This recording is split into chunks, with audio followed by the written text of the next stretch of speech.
തന്നെ പറയും, ഈ ആലയത്തിൽ ഞാൻ ഒരിക്കൽ വന്നിട്ടുണ്ട്. അന്ന് ഞാൻ വന്നപ്പോൾ വന്നത് മുതൽ ഇറങ്ങി പോകുന്നത് വരെ ഞാൻ കരഞ്ഞോണ്ടാ ഇവിടെ ഇരുന്നേ. പക്ഷെ 1 വർഷം കഴിഞ്ഞ് ഞാനിപ്പോ ഈ ആലയത്തിനകത്ത് വന്നിരിക്കുന്നത് കരയാനല്ല, ഞാൻ സന്തോഷിക്കാനാ. വചനം അറിയാവുന്നവർ ആമേൻ പറയും. നിന്റെ ജീവിതത്തിൽ ഒത്തിരി പേരിൽ നിന്നുള്ള പലവിധമാകുന്ന കുത്തുവാക്കുകൾ കഴിഞ്ഞ നാളുകളിൽ നീ കേട്ടത് നിമിത്തം ദൈവസന്നിധിയിൽ വരുമ്പോഴൊക്കെ നീ ദുഃഖത്തോടെ വരുന്നേ.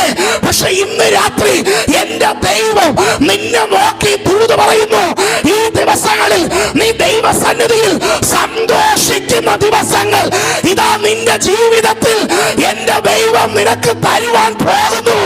തനിക്ക് ദൈവം കൊടുത്ത കുഞ്ഞിനെ ഉയർത്തിയെടുത്തിട്ട് എലി പുരോഹിതനോട് പറയാ, യജമാനനെ, ഞാൻ ഈ കുഞ്ഞിനായിട്ടത്രേ ചില നാളുകൾക്ക് മുൻപ് ഇവിടെ വന്നിരുന്ന് കരഞ്ഞത്.